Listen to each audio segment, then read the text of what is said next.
Hey guys, Robert and Ingrid here. Hey. And yep, we're about to go see a movie this time. We're about to see Dora the Explorer and the Lost City of Gold. And I'm looking forward to this. I've been hearing good stuff. What about you? I've been hearing great stuff about it too. It's just kind of on the surface, it kind of looks like, oh, it's just another live action remake. But then I started seeing the trailers. Then I started seeing stuff on social media about the bonkers stuff that was in the novel adaptation that seemed to show like a very unique, self-aware sense of humor about the whole thing. That makes me think that, hey, this movie looks like it's going to be a hoot. Yep, but the funny thing although is the one thing I'm reading about thing is, oh my god, they're adapting the college humor movies! I showed you them, right? Yeah, those were pretty hilarious. But it's like, okay, obviously it's not gonna be as edgy as those were, but still, it's like, oh my god, what college humor did as a joke, this took some inspiration from it. And this is one of the better things where a joke is happening for real. Yeah, definitely. Now, obviously there's some stuff that was in the college humor stuff, there's no way they're gonna be doing in this, but for the most part, just the idea that she's already a older girl. I mean, I gotta say though, the fact is, this is the actress from Transformers The Last Night. So obviously you already know this kid's a good actress and seeing her here. But I gotta say, in the trailer, I love seeing the bit where you see young Dora doing the whole talking to the audience and everyone's like, it's just a phase. Self-deprecating humor like that, and the creators were involved with this. Yeah. So yeah, I can't wait to see. I don't know what's gonna happen. Yeah, and I'm looking forward to whatever wild ride they end up taking us on. Yep. Okay. Well, we better get going. Movie's about to start soon. Okay. We'll see you on the other side, guys. See. Hey guys, Robert and Ingrid again, and we just got out of the movie, and it was better than it had any right to be. Yeah. I mean, it's like when you think of these movies based off of a preschool show of all things, you would expect it to be like really dumb and really like, oh, they emphasized the show way too much. No, in this case, they made fun of it. They made fun of it a lot. And it's sometimes in ways that you didn't even expect. Exactly. I mean, and the very fact is, the very opening of the movie shows that any adventures we ever saw in the show was in her imagination. It wasn't real. Mm-hmm. Like talking map and backpack and all that stuff. That was just all in her head while she was in the jungle with her parents and Diego. And okay, spoilers right away, but you guys should see it still. It opens up right away with 10 years prior, when we see him in the show, Diego's moving away. Now, it's a good thing he moved away at 10 years prior, because that explains why he's so different when she sees him. But, yeah, and although I do like how they introduced the whole talking to nothing, like, can you say this? And even when they bring it back after the 10-year skip, they drop it right after that one time they do it. It's like, it's like she only does it when she's out on her own, but for the most part, it's like, you know what I mean? Yeah. I mean, I suppose the kid playing the younger Dora, spot on, wasn't she? Yeah, she was adorable. She was like, my God, can you say? And just like that, the bird like, I hope it's just a phase. Exactly. And then the dad tries to do it, and it's like, no, didn't work. and Diego was adorable and everything. And Boots, good Lord, Boots was so well animated in this, wasn't he? Yeah, he had a whole ton of personality. And they made it clear, don't have Boots wear human clothing. He's eating the boots, so it's like, yeah, we never see him wear the boots again, but he still looks like. Well, actually, he wore them once in like the the ending, but it was just like one brief shot. That's true. But I mean, but again, we don't see, like he still looks like Boots though. So it's like you don't need the boots for him to be Boots. Yeah. And but yeah, then we jump 10 years later, and Dora, she kind of screws up at the beginning. She basically goes on her own, gets herself hurt, so her parents are like, you're not ready to come out and help us. So they send her to the city, which happens to be Hollywood, of course. The fact they say it's the city, they're all the way down in South America, and yet then they're saying, oh, you got to go to the city. It's like, okay, what, the city in South America? No, all the way to the United States. That sounds a little, a stretch when she's just calling it the city. Yeah. But then, she goes there and we find out just how much at 10 years old, she's still the same Dora. Yeah. She's still this overly energetic, hola, as a teenager. I know, she's a teenager, but she still acts like she was at 7. Yeah. Because, well, her parents have taught her, they're professors. I like that. Mm-hmm. And then they just simply continue on from there. I just like so much of how the movie played out. And Yeah. But yeah, then she goes into high school, and if you saw the stuff you saw in the trailers, that stuff is there. The whole flair and everything. But that's just the first little bit. Afterwards, then, I do like this, though. As even Diego points out to her, you know, like, he calls her out and saying, like, you're a know-it-all. They think you're a dork. They think you're weird. And she's like, I know. So she's not oblivious to it. Yeah. She just doesn't care.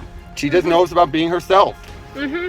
And then Diego, man, I feel bad for Diego a little. Like, you have to wonder how much this broke him, you know, just... Yeah, just... To get him where he's at.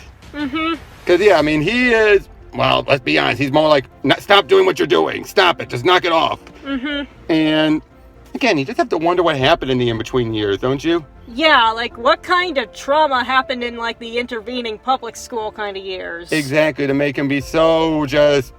I don't want to say cynical. What would be the right word? I think more jaded. Jaded. Yeah, he was jaded because he's basically like, nope, I'm not going to do this weird stuff. Nope. And to the point where, yeah, he's saying, like, I don't want to be hung around and protecting the class weirdo. It's like... And then, I love it there, I guess grandmother or great aunt is just like, am I a weirdo? No more than the rest of us. You didn't say no. Again, stuff like that. The humor in this was good. Yeah. Even little bits, even little cute bits. And the actress playing Dora, she was adorable. And her facial expressions, even when she like that smile or rolled her eyes. Mm-hmm. But then they get abducted in a way that's so, like, you're just like, it's like only because of how naive she was, you know. Yeah. But it's like once the action, they get abducted by the mercenaries, you're like, oh shit. Oh yeah, that's just like, this thing got dark fast. Well, in that moment it got dark. Then it kind of balances back out again once they get out. But I actually do like, okay, well, again, we're doing this is a spoiler review, but when we first introduced to the inept guy, you know, we think it's like, oh, trying to help him. You buy it. You're like, oh yeah, he's the best friend who, although how he got to the mercenary camp is probably the one thing you would always wonder, like, wait, how did he get there? Yeah. But then you're like, oh yeah, he's helping around. He's this complete goofball, inept and everything. Mm-hmm. And they're going through the whole journey. And that was a fun journey. You're having, oh, we didn't mention there were two other kids that brought on was Dora and Diego. I don't remember their names, unfortunately. Oh, Sammy was one. I just remember the boy's name. But Sammy is this very stuck-up, pompous, you know, class president, valedictorian, but everyone hates her. Yeah. And the other kid's just a dork. Yeah, he's just, like, the first scene we see him, Dora's saying hi to him, and he's playing a Switch. Exactly, and then she corrects him on the, you know, like, oh yeah, that shirt of yours, that's not where Earth is. Here, let me fix it. And then Diego's like, you shouldn't hang around him. Why not? Hear them getting hit by a locker? That's why. Yeah. And, yeah, he is a complete... But he's a dork throughout the whole movie, really. But, but both Sammy and him are both like, what are we doing here? Well, I need my passport. I need this. It's like, they're just complete, like, they have no idea what they're in for, what they're going in. And kind of feels like they're those type of millennials that really don't know what the real world is like. Doesn't it? I mean, I don't think that's a message they were going for, but it's obviously there, you know. Like, they really overplay how much, but you're like, oh my God, I think that's how someone in high school would do these days if they were stuck in that situation. They would freak out and be all like, well, what am I doing here? This isn't right. Wouldn't you agree? I never really thought about it that way, like explicitly during the movie. No, it's just dawning on me right now. It's just like, yeah, I don't know, that makes kind of makes sense, especially when Sammy's like, I just want to be in a cold room with my phone drinking I know it sounds coffee. basic. I know that sounds basic, but that's what I want. I mean, I could totally understand that, but still. Exactly. And then they're going throughout all of these adventures, this journey, trying to find the lost city of gold, to find Dora's parents. And then we meet up with Boots. Well, actually, that's the other thing I do like about with this movie was Dora, though, is that you have, like, she takes out the knife. Oh, look. And Dora brought a knife on the field trip. Again, it's just like, things like that. It's just like, she's prepared.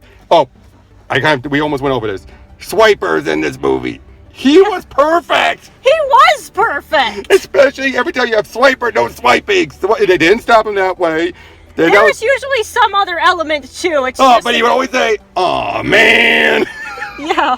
Yeah, that's just so. And Benicio del Toro did a pretty good job. Kind of add that slight more menace to him. But the thing is, though, the CGI for him and Boots were both good. Way better than Sonic, but you know what I mean, the Sonic model. Yeah. But for Swiper, it just felt like he felt like a fox. but he felt like an interesting fox. But I also love it, like, why does the fox wear a mask? What does a fox have to wear a mask for? What does he have to hide? I don't. That's a good point. Just, again, how much they poked fun at everything, but everything still made sense. I mean, I think that's what made it work. Yeah. Dora's good nature is what helped out in the end. Yeah. And she's not stupid. She's not stupid. I think that's the fun thing. She's smart. We find out right away she's very, very smart. It's just that she's not she's not necessarily always there in the social department. She's socially inept, as they say. Which I guess you and I can kind of relate to that a little. Yeah, I would find that very relatable. But for different reasons. Hers because she raised in the jungle, had complete freedom for the most part, and no one else to hang out with besides Boots and her parents and whatever her imagination conjured up. So and then eventually we get to the point where they do find first I do like there was some weird stuff like, oh, Dora's always making a song about everything. That was adorable. Even that got a little grating, a little. Yeah, that did get kind of grating after a little while. Especially and Sammy had to do a number 2. That even I'm like, when is this scene going to end? Exactly, especially when Dora starts shoveling it, the whole, does a little song and the whole that. It's just like, okay, maybe that part's taking it a little too far. Exactly. It's like, but I'm just like, okay, this is the moment where it became a Nickelodeon movie, right then and there. Yeah. That was such that juvenile. I think that was the only thing. I'll be honest, I was expecting more jokes like that. Yeah. I'm so glad they only saved it for that point. But I think what helps was the creators were involved with this show. And when they did Dora and her friends, where they made her a little older but more girly girl, that backfired on them. I think it's the nice middle ground of making her older, but not lose that adventure and exploring the natures of the show. Yeah. And then eventually they do find the parents, and then we get the big twist. That Alejandro, the guy that was helping him, he's the leader of the bad guys. Yeah, and we find out because he was kind of claiming to be an old friend of Dora's parents and whatnot, but they don't know who he is at all. Exactly, but the weirdest part was, he recognized Dora and said, you look very much the same. Which she does. But then he knew Diego. How did he know his name? And because he did not look like how he did as a kid. And, of course, even the parents don't seem to recognize it. Because they simply say, who are these 3 high school kids? They're like, you don't recognize your own nephew? That felt a little off then for the dad not to recognize Diego. But that tells you how much Diego changed. Yeah. Whereas, again, Dora didn't change at all. But again, just the whole thing about it, the action, all the stuff it didn't feel cheap. It actually felt like they went all out on this, I think. Yeah, there was a genuine sense of danger throughout basically most of the action parts of the film. Like these are a bunch of high schoolers. They're not necessarily going to be fully equipped to handle everything, and you can definitely feel that. Exactly. But I'm just about the effects as well and how they shot it all. Normally when they have something like this in movies, those are so cheap and you're like, oh, I could definitely no, this felt like it was there. It actually felt like I said, they went all in, they put in an effort in the effects and everything to make it feel like a big movie and not just like this was meant to be for TV, let's just put it on the big screen. This felt like, no, this was meant to be a big screen movie, didn't it? Yeah. Yeah, and then I think it had showed in CGI, of course, but again, just everything, the puzzles all made sense. And everyone seemed to have a fairly equal contributing role for solving them. Exactly, I mean, right down to even earlier when Sammy, they had this old woman who's trying to say, hey, I got you a way for you guys to go. You can either go this way and I can get you to see. And Sammy notices that she has a particular tattoo on her wrist that's like the ink and stuff, and she's just like, crap, that's a trap, they're in a trap. And it's just she's quick-witted enough to kind of do that. And then it's kind of funny because for another one of the puzzles, they're kind of in the aqueduct, and it's kind of established as a joke early on that the dorky kid can hold his breath underwater for 7 minutes. Because he did his reasons, because he's like, my parents left me alone a lot of time at the school, at the community pool. Faking to drown can get you a lot of attention. But yeah, that sort of comes around because he actually uses that to be able to solve the puzzle when the room is filling up with water. Exactly. And then of course, the star, looking at the stars, we're able to figure out another puzzle getting in. And then even Sammy was able to, because she's the big smarty pants, able to figure out that the curve on the wall was the golden ratio. Yeah, the golden ratio. And figure out how exactly they needed to align a bunch of light for a puzzle. Right. And then now, That whole bit was the queen, the quicksand, and making the farting noises. The trailer makes it be like they realize they're in the quicksand and they just start goofing off. No, it's the other way around. They start goofing off and then, oh crap, it's quicksand. Which I think that's so much better. Yeah. Again, when you see that in the trailer, you think like, oh, they're not taking it seriously whatsoever. But and which that would have felt like a Nickelodeon moment. But doing it the other way around, you're like, okay, this actually feels sincere. Like, they're freaking. And then how Dora does it, that is how you do it, from what I understand. Yeah, so that's actually pretty accurate. I know. Then I love it. All the scorpions getting on Alejandro's head, and like, they're two males. They're gonna fight. They don't look like they're fighting. Oh, that one's female. Oh, they're mating. Ah! Yeah, you have two giant scorpions on his head mating now, and it's just like, yeah, of course he freaks out.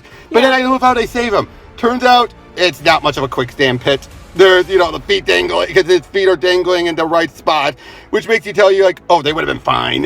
Yeah. Now, that's the moment I love, though, where you realize, oh, they would have been fine, because that quicksand pit's right over it's been withered away. Mm-hmm. But yeah, they pull him out there, and that's the point where you start saying, I'm a bad guy.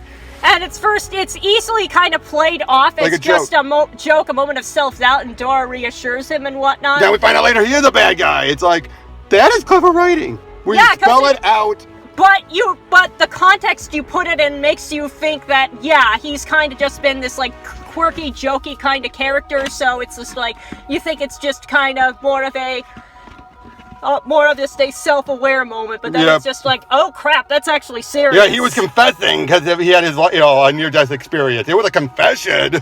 Yeah, but it's like it was cleverly hidden. Exactly, and again, stuff like that, smartly written, and then every step of the way, you're like, oh, this is where they got the parents now. Okay.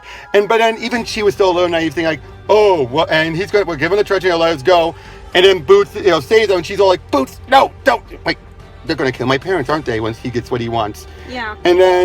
But then we have the weirdest moment of all where Boots talks and it's Danny Trejo's voice, and you're like, and then look on Dora, she's like, that made it worse. It's just like, even she's like, what the fuck? Because Huey said, oh, Boots can talk. Monkeys can definitely talk. You can tell she didn't really believe it, but then you see that moment, she's like, oh shit. Yeah. Get that look, her wide-eyed, he's talking to me, and then he goes back to being a monkey again. It's so out of nowhere, but I found that was interesting, although you're just like, what a waste of Danny Trejo doing Boots just for that one moment, but... And then, but one thing I do also like is that, the bad guys start figuring them out, and, I should say also, some of the other puzzles, like the forced perspective, when Diego realizes, like, no, it's an illusion, when they're having a spike pit beneath them. It was. But then you have Alejandro show up like, I knew you'd go through all the dangerous traps. And I know the final to this puzzle. What did the Incans revere most? They revere gold. Nope, sets off a trap. And again, every reveal made weird sense. Although, once you start adding the mysticalness, like the old lady turns out she's the leader of the Incans, and she makes herself younger, I'm like, okay, really? Yeah, that bit kind of came out of nowhere. It did. I mean, her being the leader... fine. Make herself younger? What the hell? Yeah. And then, but I didn't like it. They actually reveal, they figure out the problem, which was they revered water. And then they make their way in, but then Swiper out of nowhere steals the treasure. I'm like, holy shit, I did not see that coming. Did you? I did not, because it's like at a couple scenes prior, they had sort of used, the properties of a poisonous frog, which was kind of used for a gag earlier in the movie. Right. Early to kind of just knock him out and paralyze him. And he even said, oh, man. Yeah. But so you think, he's out, but then he shows up and he swipes the golden statue, and you're like, oh, shit. And then everything starts falling apart. They have to run out of there, but then once you have Boots versus Swiper, that was fun. Yeah. I knew that was going to happen eventually. Mm-hmm. And then, Dora gets the statue and realizes, I got to put it back. She does so. Then you start seeing everything rebuilding. Then I also felt like, okay, really? Everything's just starting to rewind and rebuild itself. Yeah. Again, stuff like that felt a little too hokey for even this. Yeah. But then everything's happy and hunky-dory, and we get a dance party. Oh, and Sammy kisses Diego. It turns out Diego did have a liking for her beforehand. Mm-hmm. But she was so much of a bitch that, he was like, forget it. But then, now they're together, and I'm at least glad they didn't pair up Dora with the other guy. At least not... obviously, anyway. There's hints, but not, Yeah. And then, it ends with a dance-off. Alejandro's been, he's being kept in by the Incans, and the rest of the mercenaries, who know whatever happened to them. We never saw anything else beyond, one other funny bit. Dora, when she's going at the school, the only thing she's allowed to take in is her yo-yo, and she says, it's the deadliest weapon. And she uses it to take down a guy, and she's like, oh, it really is the deadliest weapon. But then the lady's like, he got taken out by a yo-yo. Again? And then there was another bit in the movie where they were trying to navigate this field of flowers. Oh, yeah, that point. Yeah. And then basically... Spores. And as it turns out, they were hallucinogenic. And you want to guess what the hallucination was? They look like their show counterparts. Yes. And right down to Diego be like, whee! And that's what caused Diego to remember the old days. And he's like, I never forgot. You were my first friend. But it's all, except for Alejandro stripping down naked, none of it really happened. It was all in their head as they just passed out. And yeah, that made the movie worse. It was that one moment alone. Just saying, and you have backpack and map and everything. I'm a backpack with a zipper for a mouth, and I'm the map. You never lose me. Those are the original voices for that. There's so much going on that just felt like this did feel like a love letter. Yeah. To the fans, to the show. Again, because you had the creators involved and everything. And it just, at the end, everything is fine. Although Dora decides, I'm going to stay at school. I know everything about the jungle. At high school, not so much. And her parents are complete tears. They're like, oh, no. They didn't want her to leave. They only did that because of for protection. Now that they feel she's ready. And she says no. They're like, oh, no. They are so upset. Yeah. But again, just so much it felt like a good self-contained. I don't see this. I think this being a done in one. I do not see this going any further. Do you? Yeah, they pretty much wrapped up everything that needed to be wrapped up. Although we do then get the classic moment of Swiper swipes something else, and her parents go, Swiper, no swiping. He's like, oh man, and just drops. We get the classic oh man moment then. Right at the end. Right at the end during the dance party. So he goes out. If there was a post-credit sequence, we don't know. We left as soon as the credits went, but it didn't feel like there was going to be. Yeah. And again, everything's just wrapped up. Dora's going back to high school, and feels like she's starting to balance things out a bit more, it feels like. Yeah, like she's kind of getting more of a balanced perspective on the world. Exactly. I think because she brought, once you realize, but the fact you had stuff like they were going to kill him and shoot him and all this stuff, you're like, oh shit. That's actually, because again, if this was any other kid show, movie based on a kid show, they would never have done that. It would have been more play for a laugh, like, oh, we're going to destroy him. No, she said, they're going to kill us. And you're like, oh crap, they're taking this seriously. And again, I think that's what made this so good. They took it seriously. Even when they were being the jokes, it was more played up like she's been, what's the word I'm looking for? She's been sheltered. Exactly. She's been sheltered her whole life, not knowing how the world works. But what she does know is great. Yeah. Like she knew exactly about Moby Dick and how it's more representative of today's day. That felt a little preachy as well in that brief moment. Yeah, but it's just like, it happened once, and then they didn't bring it up again. That, and Sammy saying, calling Diego misogynistic or whatever, and it was like, okay. But then again, they kind of use that to establish her as, like, she's kind of unlikable at the start of the story. Exactly, but by the end, she's also loosened up, to the point where during the music number, she even admits, everyone saw me, they did number 2. You're like, yeah, at the other point, she'd probably be too embarrassed to say it, but she was just like, yeah, okay, I'll just say it. Yeah. And again, and now that she even does a little singy song to wake up Dora, because she was getting fed. Everyone was getting fed up with the singing. Which again, I like that they play. It's one again. It's just this did what the Scooby-Doo movie, for example, failed to do. The Scooby-Doo movie just made everything so lampoonish about everything. This one, it lampooned just the right amount, but also embraced it in just the right amount. Yeah. Would you agree with that? Like, I think I would agree with that. Yeah, because you remember how far the Scooby-Doo movie went. It's kind of like the same humor like an abridged series might have, and where it's like, yeah, it's poking fun at it, but you can tell it's doing it in a way of, this is a thing I love, but even it can be a bit ridiculous at times. Well, in a bridge series, once it got further, when it starts off, it's completely poking fun. It's like season 3 of Dragon Ball Bridge, where that's so much like embracing everything, but you're still playing it so straight. So, yeah. We both recommend you guys see it. Yeah. And I would give this an 8 out of 10. Yeah, that was the rating I was thinking too. 8 out of 10. Like, it's not a cinematic masterpiece, no, but if you want to blow off some steam, it's a good, fun movie. It is, and it's a movie for everyone. It's not just, it's just a kid's movie. No, I'd definitely say it's a movie for all ages, pretty much. Adults? I mean, there were plenty of adults in there seeing it, so, and we're adults, of course, but, you know, not just us.